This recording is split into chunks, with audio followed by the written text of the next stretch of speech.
నీటిలో నుంచి చేపని బయటికి తీసినప్పుడు చేప బ్రతికుంటుందా? చనిపోతుంది. అదేవిధంగా చెట్టుని మనం నరికేసినప్పుడు చెట్టు బ్రతికుంటుందా? అది కూడా ఎండిపోతుంది. మరి దేవుని క్రియేషన్లో మనిషిని దేవుని రూపంలో క్రియేట్ చేసిండు.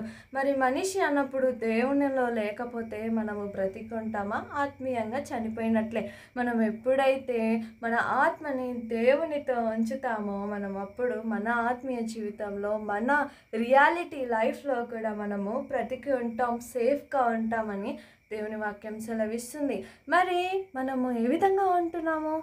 ఈ లోకంలోనే ఉంటూ దేవుని ఆత్మ కలిగి జీవిస్తున్నామా? లేకపోతే ఈ లోకంతో పాటు మనము చీకట్లో ఉంటున్నామా? ఒకసారి ఆలోచించు.